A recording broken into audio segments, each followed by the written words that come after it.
Rome, the eternal city. Today it's a place dominated by Christianity. Its churches rule the skyline. Its faithful pack the streets.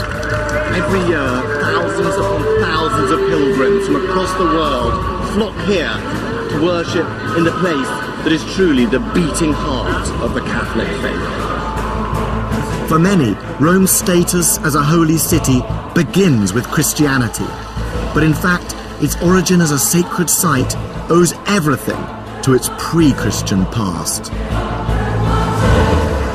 It was exotic pagan deities who were first credited with transforming a hillside village to the capital of the most powerful empire the world has ever known.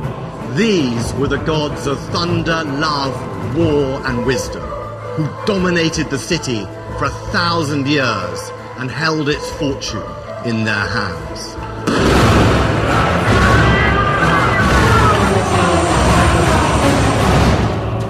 The very ground Rome was built on was considered sacred, from its temples to its sewers. You can smell putrefaction, the sweetness of waste, but it also stinks of history. It's a secret world lost in time. This is a city I've always been drawn to. And in this series I'm going to be discovering just how it gained its tradition of holiness. I've come with the questions of both historian and tourist to examine the fabric of a place where power and religion go hand in hand. Rome has always been inspired and shaped by its passionate sense of sacred mission. Popes and emperors, kings and consuls have all believed they served a higher purpose, to fulfill the will of the divine. And in this episode, I'm going right back to Rome's pagan roots, to a world of empires won and lost, holy ambitions fulfilled, a place where signs from heaven could change the course of history, and men became gods. I want to find out just how this once marshy wasteland became one of the world's holiest cities.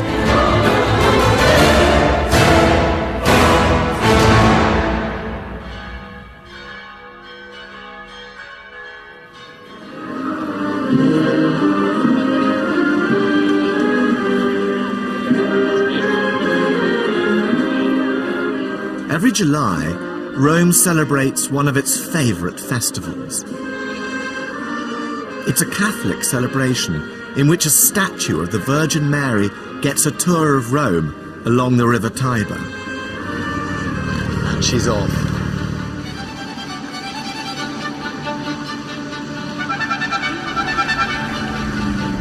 It's quite a bizarre sight, the Mother of God taking a ride on a motorboat.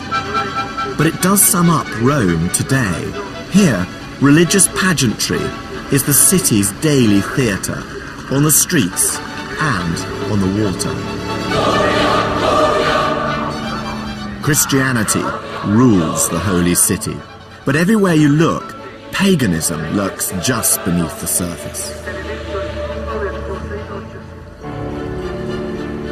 Images of Mary on street corners were once pagan shrines devoted to the household gods. Ancient temples have been absorbed into the fabric of Christian churches. And the Pope has a pagan precedent. The ancient Romans had their own high priest, the Pontifex Maximus. Even this procession has echoes of the pagan world.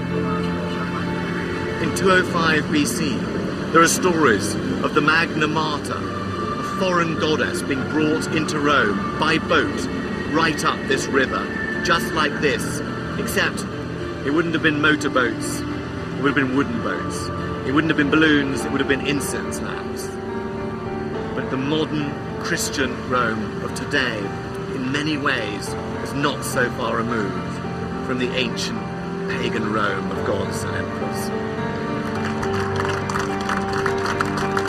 And there's a clue to the origins of Rome's timeless sanctity in its founding myth. Every sacred city needs a creation story, and Rome is no different. It's a tale that defined the ancient Romans. And as a tourist, it's a legend you still can't escape. There are glimpses of it just about everywhere. Ciao. And here it is, 2 children suckling a she-wolf. It's a timeless vision of human dreams and nightmares. Lupine ferocity meets maternal nurture. But it sums up everything the Romans wanted to believe about themselves and their city's destiny. According to myth, Rome was founded in 753 BC by the twin brothers Romulus and Remus. Abandoned as babies, they were rescued by a she-wolf. And once adults, they decided to found a city. But it wasn't that simple. Being brothers, they soon fell out over where to build it. Romulus wanted to build it on the Palatine Hill. Remus wanted to build it on the neighbouring Aventine Hill. And to make the right decision, they decided to consult the gods. Signs from heaven were sent to each brother in the form of vultures. Remus saw them first, 6 birds over the Aventine. But Romulus saw more, 12. Each brother claimed the gods favoured him. It was a rivalry with fatal consequences. Romulus started to build walls around the Palatine to mark the boundaries of his new city. Remus mocked his brother by jumping over the half-built fortifications. It was a challenge, and Romulus answered it by killing his brother. The gods had spoken. It's a legend that reflects the Roman conviction that this was a city whose fate was divinely ordained. So the story of Rome begins with religious omens and murderous ambition. Power and religion, the essential ingredients of a holy city, then and now. Of course, the story is a legend. And the archaeology shows that Rome actually started as a patchwork of small farms on the 7 hills overlooking the river Tiber. Between the hills, there were marshy valleys where the local people buried their dead.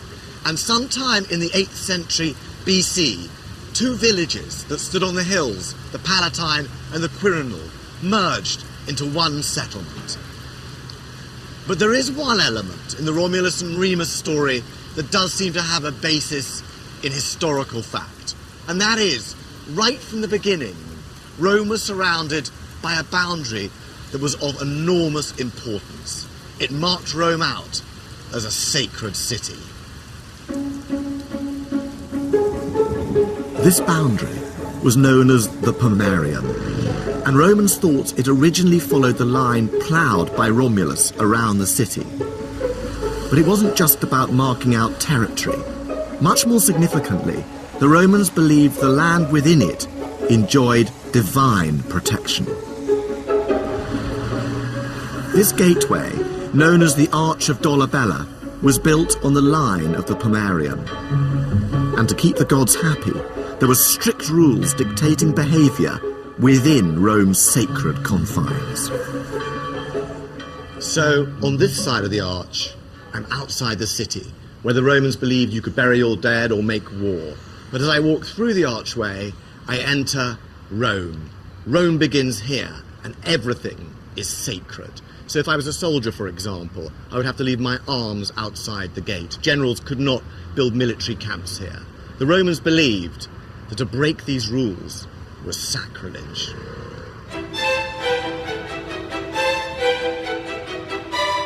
And this idea of what is and isn't sacred space has influenced the way the entire city has been laid out. It's why one of the main thoroughfares into Rome, the Appian Way, is lined with tombs. but only up to a certain point. They stop the moment you enter the city itself. It's also why the tombs of the early Christians, the catacombs, are on the outskirts and not in the centre. But the sacred space in Rome wasn't just what you saw around you, it also extended beneath your feet, right underground. Deep below Rome is one of its most secret and holy sites. It's a network of sewers, but they weren't just to wash away the effluence of the Romans. Like everything else in the city, they also had a sacred purpose. They were said to be the brainchild of one of Rome's earliest rulers, Tarquinius Priscus, 5th monarch of the city, and one of a line of kings who ruled here. The entrance to the sewers is in the Forum of Nerva, and it's here I met up with Mark Bradley, for whom they are our personal passion. Truly an elegant look for the Dolce Vita. The sewers are still in use today, so precautions have to be taken. How do I look? I think we're ready to face the effluvia of the ancients. But I quickly realised that penetrating these fecal caverns wasn't going to be easy. No way. I don't think I can go down there. I hate to tell you this. I'm serious. I don't think nobody's ever fallen down it. Don't like the look of it. Half an hour later, after a very 21st century panic attack that would have shamed the noble Romans, I managed to face this terrifying abyss. And as I descended into this twilight canyon of filth, I could smell it before I could see it. Oh my God. What is that? This is absolutely extraordinary down here. Yes, I mean, these are terribly, terribly important. This is the Cloaca Maxima, the Great Sewer, which is this oldest surviving intact monument in Rome. Forget all the temples, forget all the palaces. This is the real start of Rome. And one of the main functions of these sewers originally was to drain the Forum that was being periodically flooded by the Tiber. It's massive. You can sail a boat through here, and the Romans boasted about sailing boats through here. Come on, let's explore.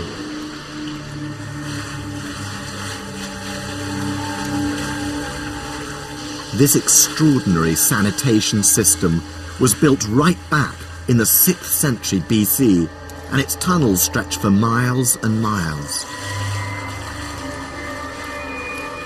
For 2,500 years, right up until the 19th century, this was the only sewer system serving the whole of Rome.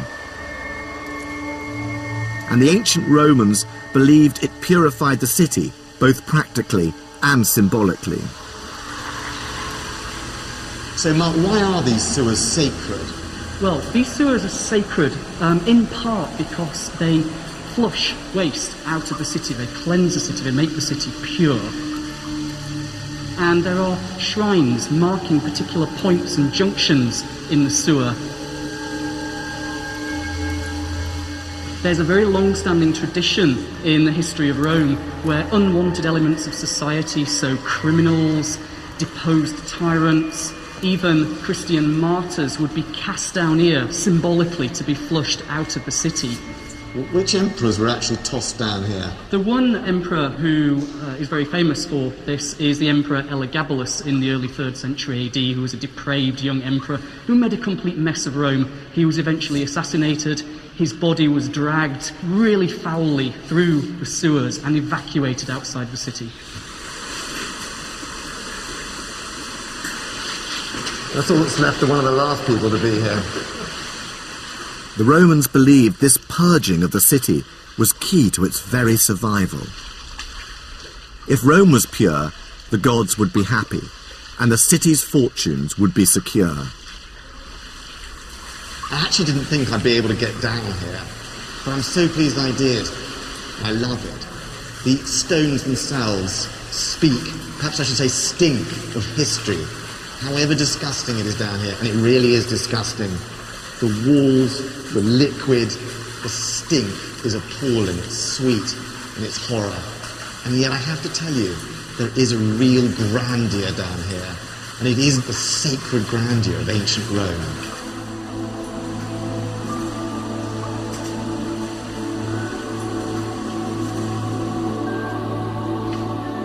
This splendid subterranean world has shown me that right from its inception, Rome was regarded as a holy city, above and even below the surface. Oh my God, how lovely. Sunlight, air. Goodbye, ancient tunnels of Rome.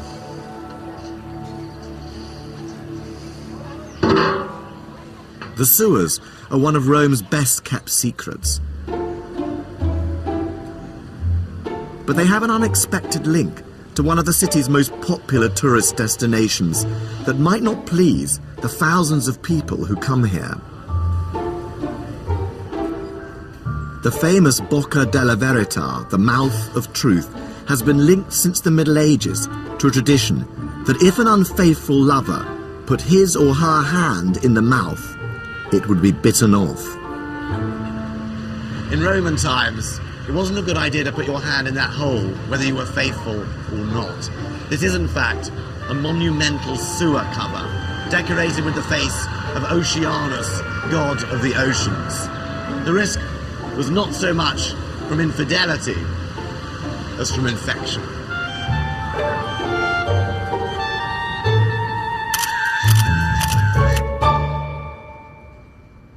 The concept of Rome as a holy city was present from the beginning. And it not only shaped how the Romans designed their city, it also influenced every political decision its rulers made. The Romans were obsessed with the gods and their moods, and that governed how they behaved from dawn till dusk. Every soldier, every Caesar, believed he had a religious role. To commemorate the greatness of Rome was to celebrate its holy destiny. In this city, religion and politics were inseparable bedfellows. Nowhere is this marriage of sacred and secular more blatant than here, at the Forum, the heart of pagan Rome. It was first built in the 6th century BC as a civic centre, after the sewers were established and the land drained. And for 1,000 years, it was the centre of Roman public life. Here speeches were given, criminals were tried, laws were made, and temple after temple was raised to the glory of the gods of Rome. According to legend, this was home to another king of the city, whose influence shaped the earliest traditions of Roman life. His name was Numa Pompilius. The Romans believed that it was Numa who created the religious rituals and structures that made possible the rise of Rome. And he did it right here. When you visit the Forum for the first time, you're both dazzled and bewildered. It's a mishmash of architectural fragments from different ages.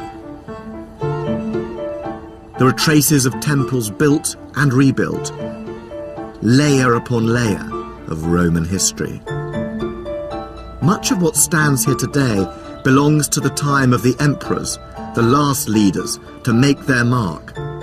But the origins of this site can be dated right back to the period of the Roman monarchy.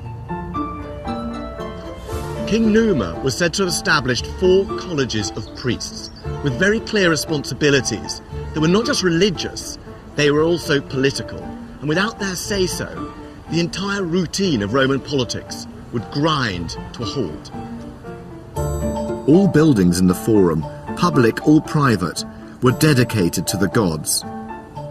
And all political decisions had to be made on sanctified ground, from holding elections to passing laws. So it was a group of priests known as the augurs who had the final say over planning decisions. This was the Senate House, but it was also something called a templum, a sacred space. The augurs would consult the heavens to approve the site and then map it out with holy staffs. It was as if the Houses of Parliament stood on a sacred rectangle. And if the space wasn't sacred, the decisions weren't valid. At the opposite end of the forum was the Regia. It was the royal residence, originally thought to be the palace of King Numa and the seat of secular power. But it was also the centre of religious control. This was once the headquarters of the Pontifex Maximus, the high priest, the supreme religious authority of Rome. And Pontifex Maximus literally means the greatest bridge builder. He was the bridge between gods and men. He regulated the rituals of Roman life and the divine law, and this gave him considerable political authority.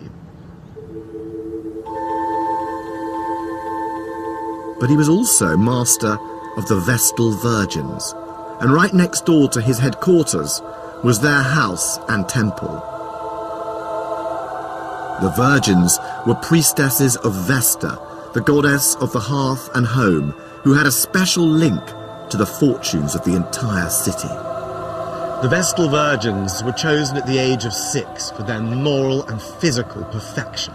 Their task was to tend the sacred flame of the sacred hearth of the city, and the Romans believed that if the fire went out, the city itself would fall.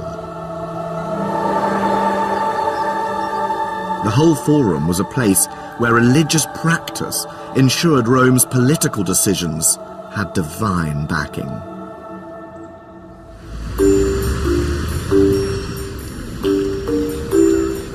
I've always been fascinated by the macabre rituals that really decided the destiny of Rome. So I asked Mark Bradley to give me an insight into the work of a priestly group who were involved in one of the gorier aspects of Roman politics. They were known as the Haruspices, diviners from the Etruscan communities of northern Italy, skilled in interpreting signs from the gods. And there's a reason we're meeting in a fresh food market. So Mark, what is this still warm, almost pulsating bloody organ that we have here on the platter in this butcher's shop? This is a fresh liver taken from a newly sacrificed sheep. What the priest would do is they'd cut open the animal and they'd take out the liver while it was still pulsating, and they'd examine it to see what the future has in store. So the first thing we need to do is orientate it correctly. What the Haruspices did is they used a model of the liver to guide them, to remind them, to prompt them about how to read it. So what we have here is a bronze model of a liver from about 100 BC. And this is called the Piacenza liver. And on this you can see the gallbladder, the caudal lobe, and the liver was divided into 16 sections, and these 16 sections corresponded to the 16 regions of heaven. And each region was governed over by a particular god. So what we'll do is have a look at this liver and see what it tells us. So this area here, around where the gallbladder was, is an area governed by war gods. And if you find a discoloration, a tumour, a blood clot, a bile pool or something like that in this area, that might mean that the war gods are not happy. This might not be a good time to go to war. Another area that's very interesting is all of this area, which is associated with the Etruscan god Tin, who is the equivalent of Jupiter in Roman cult. If he's not happy, you need to make a sacrifice to him, or you need to build a temple to him or something like that. Okay, so if I'm an emperor, my legions are massed, and I now want to invade Germany today and destroy the German tribes, can I march today? Can you read the organ? Well, this liver is remarkably clean. This is absolutely unblemished as far as I can see. This is a good time to do pretty much anything. I'm happy. Call in the centurions, we march today. Absolutely. If religion was an essential part of a politician's life, For your ordinary Roman, there was barely a beat in the day that wasn't overseen by a god. Buongiorno. For the average Roman farmer, it wasn't just about sowing, ploughing and reaping. To get a bumper harvest, they had to keep the gods happy too. In April, there was the festival of Cerealia, dedicated to the goddess of grain, which involved heading out to the Circus Maximus in the evening to watch foxes with torches tied to their tails. This apparently protected the crops from vermin. And then there was the festival to the god Rabigus, who governed mildew. To avoid an outbreak, farmers had to sacrifice a dog. And in October, to thank Mars for the harvest, it was a horse that got the chop. And private rituals were as important as public festivals. Families prayed daily to the household gods, the Lares, whose statues they kept at home in special niches. And they gathered for ceremonies in the fields to offer sacrifices, ensuring the crops would ripen. In fact, the Roman farmer had so many religious obligations, it's a wonder he had any time to tend his crops.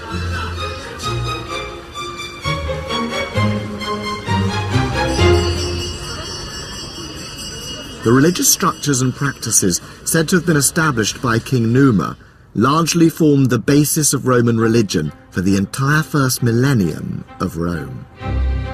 But in 509 BC, a political crisis broke out.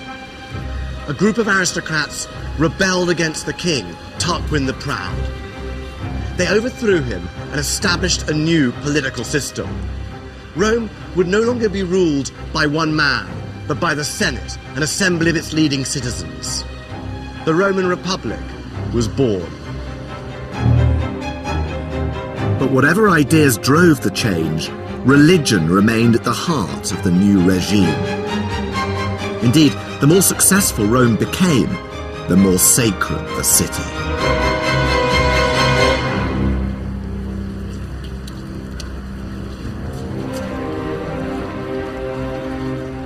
The dawn of the Republic was marked by an event that would have seen the whole of Rome celebrating on the streets. It was the dedication ceremony of a building that once stood here on the Capitoline Hill, the single most important temple ever erected in Rome. On the 13th of September, 509 BC, this spot above the Forum would have been packed with people. And what an awesome spectacle it would have been. They were there for the dedication of the vast new temple of Jupiter, Optimus Maximus, the biggest and brightest of the Roman gods. There was an altar outside for sacrifices, and the doors were always open, so passers-by could see the huge and gaudy statues of the gods within. For a Roman who was there that day, it would have been as magnificent as it was unforgettable. The entire ceremony was designed to remind the Roman people that the god Jupiter was the source of Roman glory. And for the new Republic, this building marked a dramatic moment in the city's history. This was the opening ceremony of the first pagan cathedral of Republican Rome. The only surviving sections of the temple are now in the Capitoline Museum in their original position. The buildings in which the gallery now. Matthew Nichols believes it's a building that encapsulates the sacred ambitions of this new regime. What we're looking at here, Simon, is a wall that forms part of the foundations of the Temple of Jupiter. It's not the temple itself, it's merely the foundations that built a huge platform on which the temple sat. And how big was it? It was enormous. It was awe-inspiringly huge. You've got to imagine a podium that was perhaps the size of 2 Olympic swimming pools side by side, with the temple itself sitting up on top of that. So this dominated central Rome, this dominated the Forum. It looked down on the Forum, it looked out across the hills and valleys of Rome, it could be seen from a long way away, and it was a magnificent sight. Who built it, and what was its political significance? Its significance is really what it tells us about the ambitions of the Roman state. It was linked right from the start to conquest and the divine mission of conquest the Romans felt they had. But even though we associate this temple very closely with the Roman Republic and the many rituals of the Republic, in fact it was planned, it was conceived when Rome had kings, was ruled by Etruscan kings, and the last of them, Tarquinius Superbus, was responsible for almost bringing this temple to fruition, and then his rule was blown away in the revolution. So why did the Republic adopt this very royal enterprise? Romans loved the idea that their rule and their growing empire was sanctioned by the will of heaven, that this was a mission that the gods entrusted to them as a people. Even when the kings were gone, the Roman people could carry that mission forwards. The building of this temple marked a watershed in the history of the Holy City. It was the moment when Rome transformed from being a town of small-scale temples and shrines to a sacred capital embellished with its own cathedral. The Temple of Jupiter was a declaration of the astonishing religious and political confidence of Rome, a rising power blessed and propelled on its sacred destiny by the forces of the gods. And that power was consolidated by the raising of ever more temples. Their remains can still be seen all over Rome. As the Romans conquered new territories, the spoils of victory poured into the city. And since the Romans attributed their success to the gods, so the victors built more and more magnificent temples in gratitude and in celebration. Gradually, the geography of the Holy City began to resemble a map of Rome's ever-increasing empire. And nowhere was Rome's acknowledgement of the gods clearer than in one of the city's most colourful military ceremonies. When a general returned from a victorious war, the Senate voted him something called a triumph, a parade through the city. He rode in his chariot, followed by his army, by wagons heaped with booty, and by his shackled prisoners. And he ended up right here at the Via Sacra, the sacred way, the most important street in the Roman Forum. Imagine the excitement. The general wearing purple and gold, his face painted scarlet. He was dressed as Jupiter for a day, but in case the glory went to his head, a slave rode behind him in his chariot, whispering, "Remember, you are only mortal." His procession ended, of course, at the Capitol and the Temple of Jupiter, where he laid laurels at the feet of the giant statue of the god. At that moment, there'd be no doubt in any Roman's mind that the gods were responsible for the city's fortunes.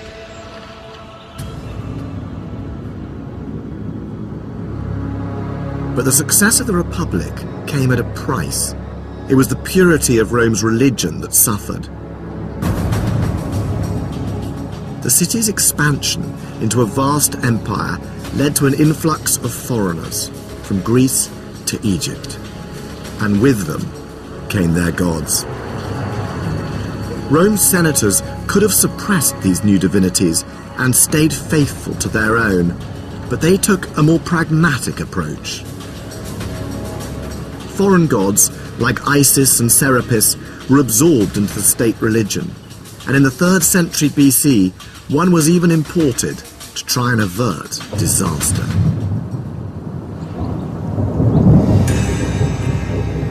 In 205 BC, Rome faced one of its gravest crises.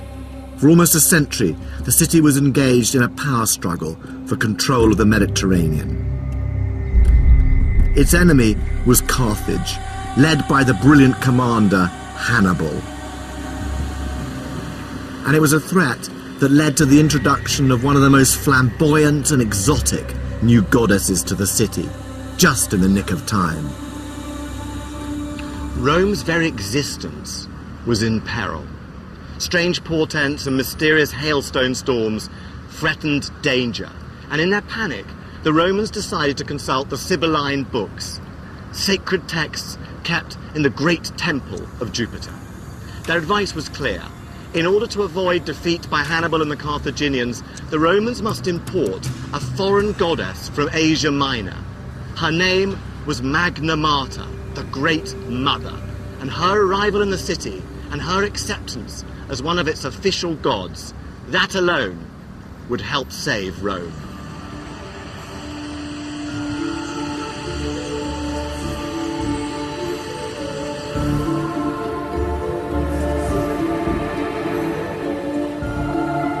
The Roman historian Livy wrote a vivid description of her arrival in the city. The goddess was shipped up the Tiber, accompanied by her cult officials, known as the Galli, self-castrated eunuch priests. And when she arrived at the river's bank, she was borne through the city, passed from hand to hand.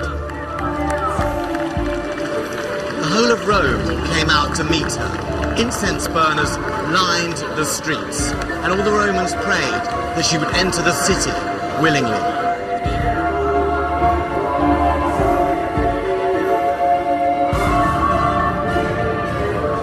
It seems Rome hasn't changed as much as you might think.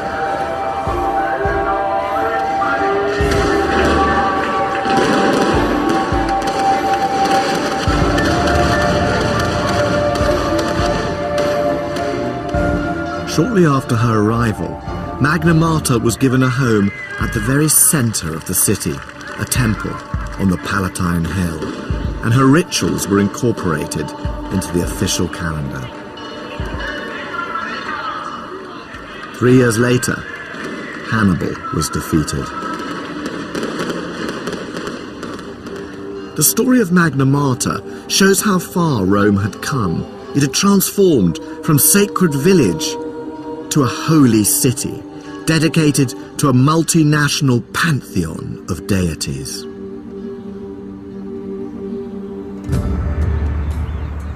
But in the 1st century BC, 700 years after its foundation, the whole city was to become a shrine not just to the gods, but to a man, and one man in particular.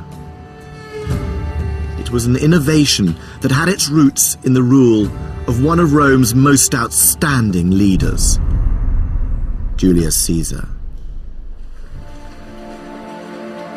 Caesar's rise to power came at a time when violence, cynicism and corruption had taken hold of the holy city.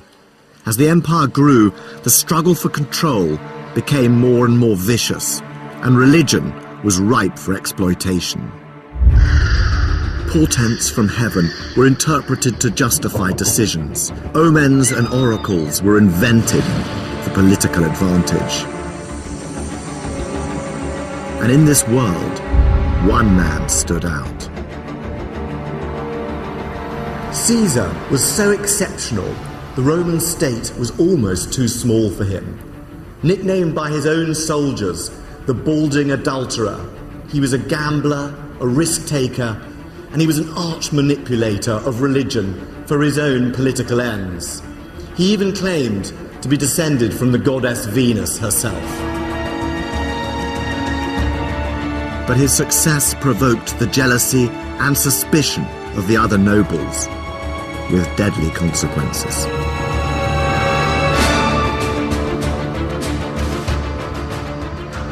This little-known square is the closest you can get to the spot where Caesar was murdered.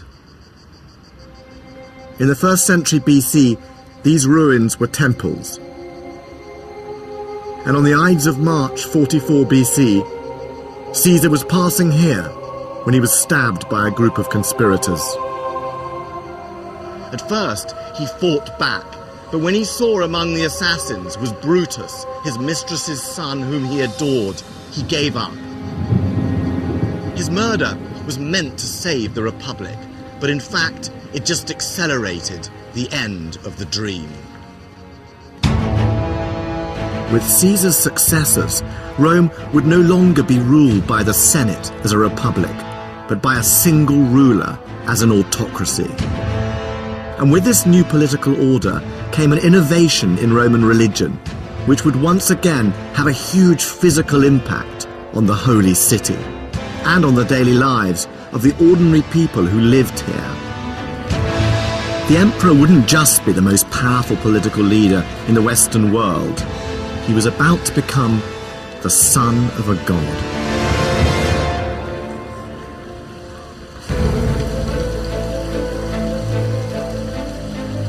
Caesar's heir was his 18-year-old nephew and adopted son, Octavian, a brilliant political strategist who combined the old and the new to give Roman leaders a new status.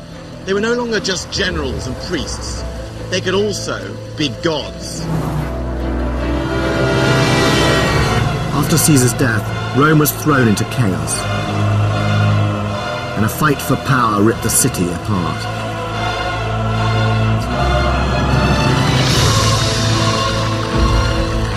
Octavian found himself in a bitter struggle to rule the empire against Caesar's right-hand man, Mark Antony. Mark Antony allied himself with the irresistibly vampish and hugely ambitious Queen of Egypt, Cleopatra. Together, they embraced an Eastern version of power and religion. But Octavian cleverly used this to turn the Romans against them. Antony and Cleopatra were defeated in battle and committed suicide. He by sword, she by snake. And Octavian became Rome's first emperor. Octavian's victory marked a crucial turning point in Rome's history. Under his regime, it became the most magnificent and sacred capital of the Western world. Romans began to call it the Eternal City. And Octavian had similarly grand ideas about his own status. When Octavian became emperor, he adopted a new name for his new role, Augustus Caesar. Augustus means consecrated by the augurs. It was a name that evoked the favour of the gods and the auspices that marked the founding of Rome.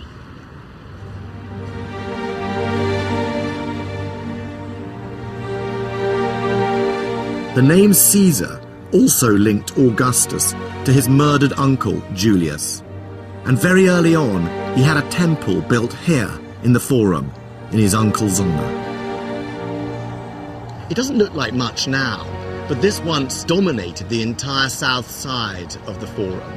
Before it was built, this was where they brought Julius Caesar's body after his assassination, and it was here that they cremated him before huge crowds. The temple marks a major change in Roman religion. This is when they started to treat their rulers not as men, but as gods. On the 1st of January 42 BC, the Senate passed an unprecedented decree. They declared Julius Caesar divine. It made him the first historical Roman ever to be officially deified. With a temple and priests, this mere mortal had now become a god.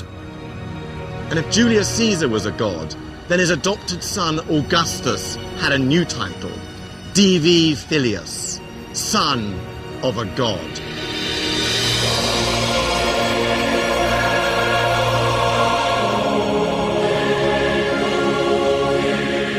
But Augustus's desire for divinity wasn't satisfied by a title alone.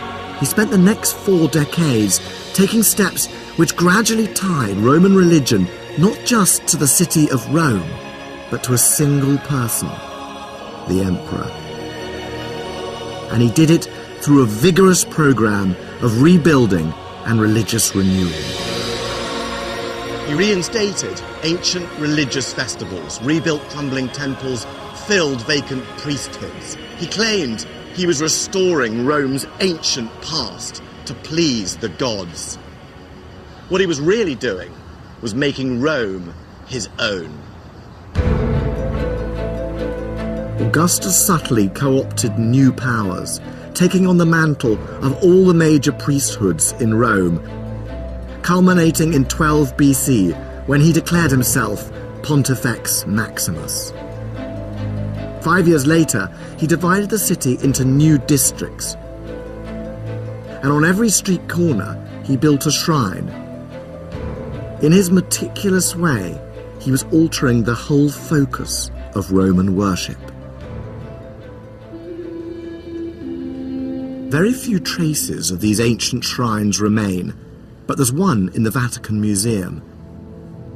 It's tucked away from public view in the Pope's own private gallery.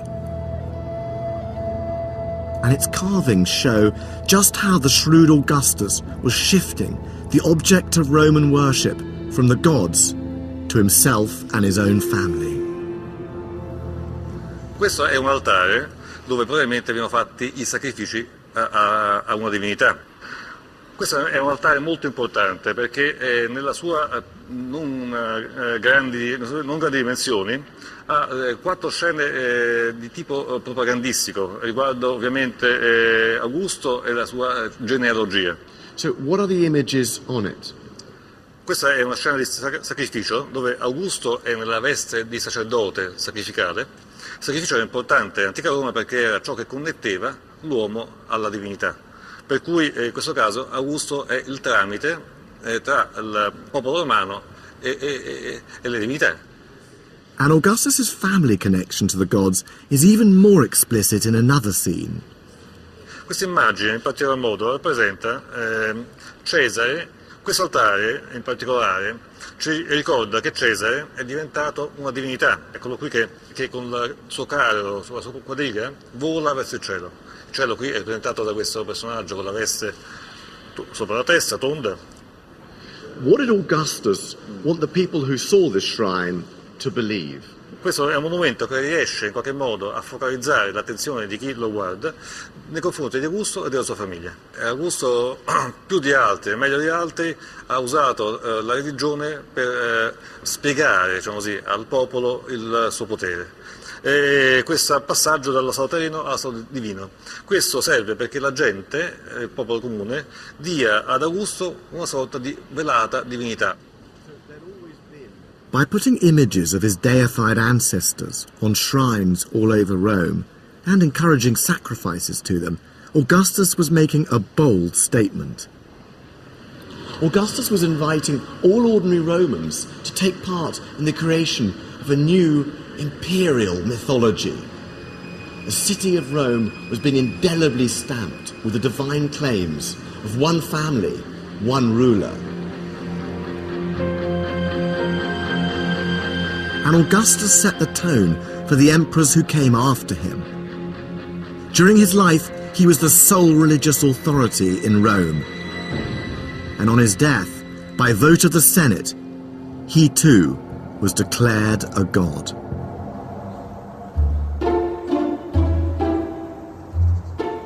The Forum is a living testament to Augustus's precedent. Temples to deified emperors would soon dominate this sacred space. So here is the temple to the Emperor Antoninus Pius. And here, these columns were the temple to the emperors Vespasian and Titus. Now, Vespasian, who was a bluff soldier, kept a sense of humour about divinity. When he lay on his deathbed, he joked, "I think I'm about to become a god." But other emperors lacked his sense of detachment. The demented Emperor Caligula cavorted as the goddess Venus in a gorgeous, bejewelled dress. The Emperor Hadrian took all of it a step further when he deified his young, gay lover. And as for Nero, he built a 120-foot statue of himself as the sun god, right here in the centre of Rome.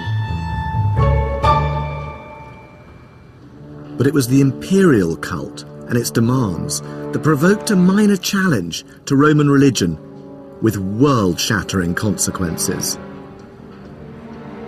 A new generation of foreign sects was starting to gain popularity in the city, and one in particular showed resistance to this worship of emperors.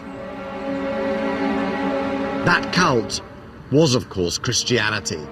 And 300 years after its emergence, it would entirely reshape the city of Rome.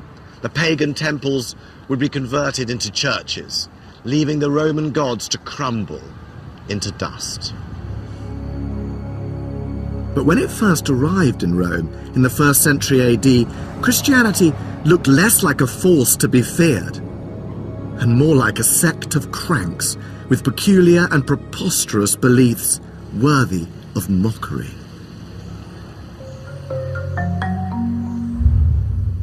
And there's a glimpse of just how unthreatening the pagan Romans initially thought the Christians were in a rare piece of ancient graffiti uncovered by archaeologists in the 19th century. So here it is. It's very small and it's very hard to see, but I find it absolutely fascinating. What we have here is a human figure being crucified on the cross. What's bizarre about it is that the person being crucified has the head of a donkey. There's a figure apparently worshipping beside the cross, hand raised, possibly a soldier. And underneath it says, Alex Amenos worships his God. Now what's remarkable about this is it's the first ever representation of the crucifixion in history. What's interesting is that it's clearly not by a Christian at all, but by a pagan Roman. The graffiti dates from between the 1st and 3rd centuries AD, and at that time, the symbol of the cross wasn't something the Christians were proud of. Crucifixion was a shameful death, the method of execution for the lowest criminals, like showing someone today with a noose round their neck. And in the earliest Christian art, the cross doesn't appear at all. So this pagan graffiti artist is deliberately mocking and insulting Christian worshippers. To show Jesus with a donkey's head is the cruelest cut of all. And donkey worship wasn't the only tittle-tattle circulating about the Christians. They were also rumoured to practice magic, indulge in ritual cannibalism, and even incest. It was all good gossip for the Roman on the street. But within 200 years, rumour had turned to concern, as Rome's elite realised this new sect was persistent and potentially dangerous. The Christians were well organised. They recruited thousands of new followers. But worst of all, they refused to take part in the Roman state religion, claiming that they worshipped only one god. They were beginning to look less like a bunch of harmless and superstitious eccentrics, and more like a movement of defiant subversives who could no longer be controlled. The Roman elite had in the past tolerated foreign gods, but they were always clear that whatever people's private beliefs, public loyalty to Roman religion came first. After all, the fortunes of the city were at the mercy of the pagan gods. Snub them, and the consequences could be catastrophic. So if a group like the Christians failed to pay due respect, how would the gods react? The fate of the city and its empire hung in the balance. And in the 3rd century, it seemed as if their fears were justified. The Roman Empire was beset by invasion, civil war, and economic depression. It was on the verge of collapse, until the reign of a new emperor, Diocletian. He was a superb general who restored order by conquest, reform, and restoration of the old gods. But one sect resisted. And when Diocletian's palace burnt down and the army's sacrificial portents looked bleak, the Christians were blamed for failing to honour the Roman gods. Diocletian decided to solve the problem by force. In 304 AD, he ordered every citizen of the empire to sacrifice publicly to the Roman gods. And if the Christians refused, they would be executed. It was a strategy designed to drive the Christians into the open. Yet despite the threats, they remained defiant. Rome's senators were baffled. Why would anyone risk their lives for this upstart cult whose founder died a criminal's death in a Roman outpost, when the pagan gods had delivered the riches of empire? Yet still, pagan Romans were choosing to convert. And here, in the suburbs of Rome, there's a fascinating clue as to why. This is the catacomb of Priscilla, where Christians were buried in the first centuries of the church. And it's one of the few places in Rome that they've left their mark. The walls are covered by their paintings. And there's one that gives an insight into just why pagan Romans were choosing to face execution for this new Christian god. So here it is. This is a biblical scene from the Old Testament book of Daniel. And it tells the story of these three Jewish characters who were in exile in Babylon from Israel. They refused to pray to the image of the king of Babylon, Nebuchadnezzar. And as a result, they were sentenced, as you can see, to die horribly in this fiery furnace. Parallels for Christians facing persecution in Rome were clear.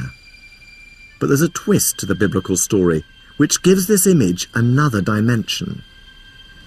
What's surprising about this is that if you look closely, these characters are praying, but they're not burning. The book of Daniel says that they were able to walk unscathed among the flames and emerge entirely unharmed. Their God had saved them. But for Christians, this had another layer of meaning. The Christian God would not only save Christians from persecution, he would also save them from death itself. Christianity offered eternal life. And this belief in eternity had huge appeal in this pagan city. For your average Roman, life expectancy was only 29, and daily life was hard. For the poor, the slaves, the pagan Romans at the bottom of the pile, this Christian idea of a new life after death offered hope amidst the grind of unrelenting poverty. The Roman gods may help you conquer an empire, but they didn't offer immortality. It was a masterstroke. Rome's leaders might be worshipping its pantheon of pagan gods, but some of its people were starting to look elsewhere.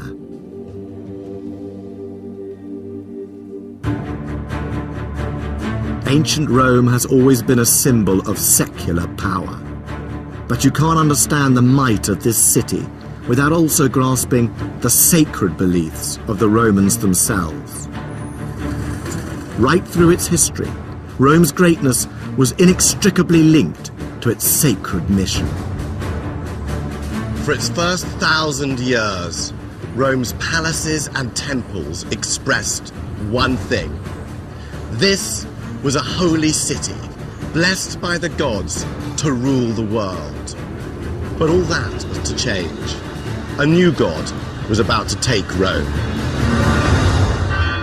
Next time, Rome's transformation from pagan heartland to the capital of Christendom, as religious revolution hits the holy city.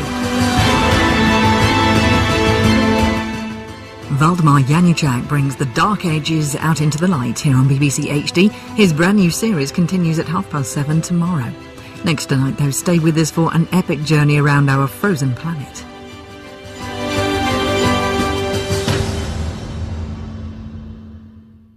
Of the divine.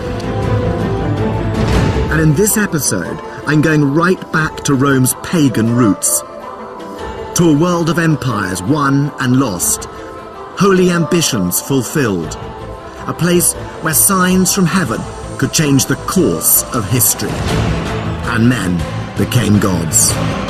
I want to find out just how this once marshy wasteland became one of the world's holiest cities.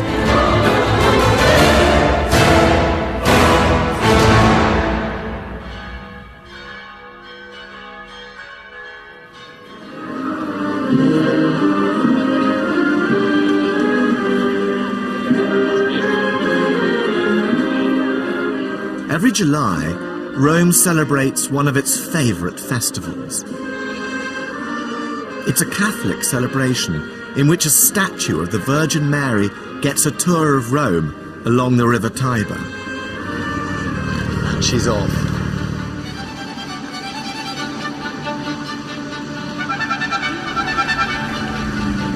It's quite a bizarre sight. The Mother of God taking a ride on a motorboat. But it does sum up Rome today. Here, religious pageantry is the city's daily theatre, on the streets and on the water. Christianity rules the holy city, but everywhere you look, paganism lurks just beneath the surface. Images of Mary on street corners were once pagan shrines devoted to the household gods.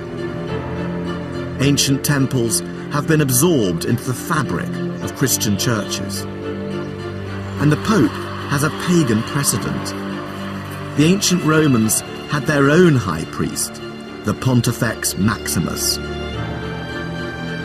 Even was known as the Pomerian, and Romans thought it originally followed the line ploughed by Romulus around the city. But it wasn't just about marking out territory. Much more significantly, the Romans believed the land within it enjoyed divine protection. This gateway, known as the Arch of Dolabella, was built on the line of the Pomerian. And to keep the gods happy, there were strict rules dictating behaviour within Rome's sacred confines. So, on this side of the arch, I'm outside the city, where the Romans believed you could bury your dead or make war. But as I walk through the archway, I enter Rome. Rome begins here, and everything is sacred. So if I was a soldier, for example, I would have to leave my arms outside the gate. Generals could not build military camps here. The Romans believed that to break these rules was sacrilege.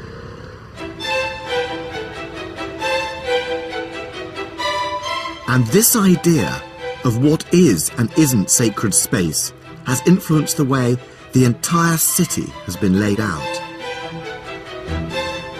It's why one of the main thoroughfares into Rome, the Appian Way, is lined with tombs. But only up to a certain point. They stop the moment you enter the city itself. It's also why the tombs of the early Christians, the catacombs, are on the outskirts and not in the centre. But the sacred space in Rome wasn't just what you saw around you, it also extended beneath your feet, right underground. Deep below Rome is one of its most secret and holy sites. It's a network of sewers, but they weren't just to wash away the effluence of the Romans. Like everything else in the city, they also had... And this procession has echoes of the pagan world. In 205 BC, there are stories of the Magna Mater, a foreign goddess being brought into Rome by boat right up this river, just like this, except it wouldn't have been motorboats, it would have been wooden boats. It wouldn't have been balloons, it would have been incense lamps. But the modern Christian Rome of today, in many ways, is not so far removed from the ancient pagan Rome of gods and emperors. And there's a clue to the origins of Rome's timeless sanctity in its founding myth. Every sacred city needs a creation story, and Rome is no different. It's a tale that defined the ancient Romans. And as a tourist, it's a legend you still can't escape. there are glimpses of it just about everywhere. Ciao. And here it is, 2 children suckling a she-wolf.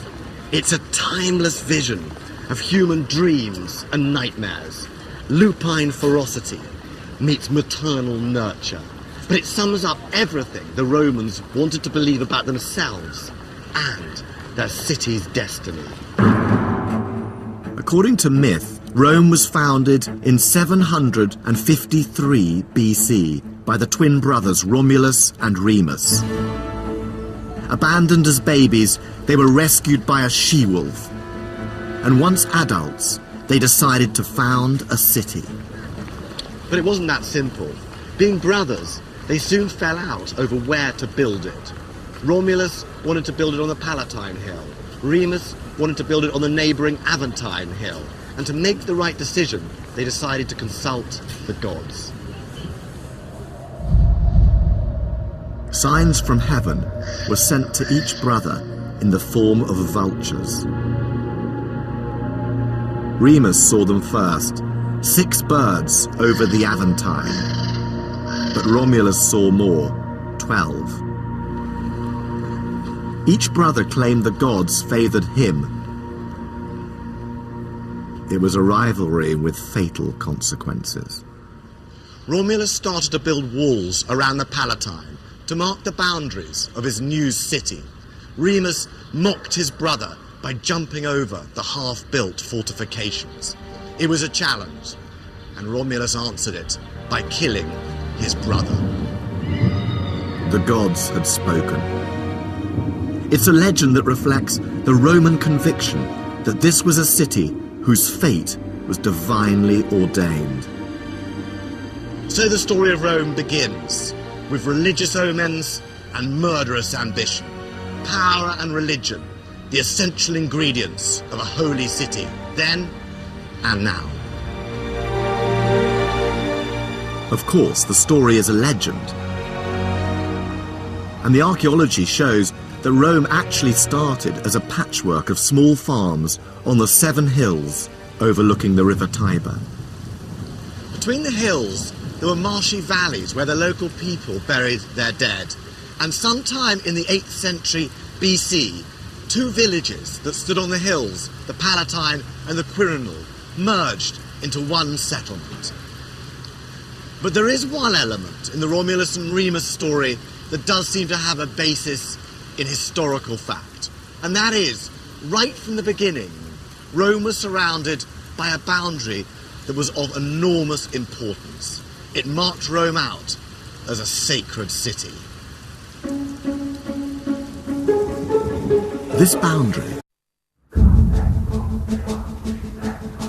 Rome, the eternal city. Today it's a place dominated by Christianity. Its churches rule the skyline. Its faithful pack the streets. Every year, thousands upon thousands of pilgrims from across the world flock here to worship in the place that is truly the beating heart of the Catholic faith. For many, Rome's status as a holy city begins with Christianity. But in fact, its origin as a sacred site owes everything to its pre-Christian past. It was exotic pagan deities who were first credited with transforming a hillside village to the capital of the most powerful empire the world has ever known. These were the gods of thunder, love, war and wisdom, who dominated the city for 1,000 years and held its fortune in their hands.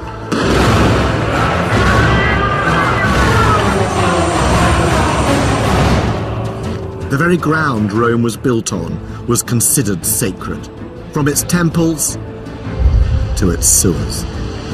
You smell putrefaction, sweetness of waste, but it also stinks of history. It's a secret world lost in time. This is a city I've always been drawn to.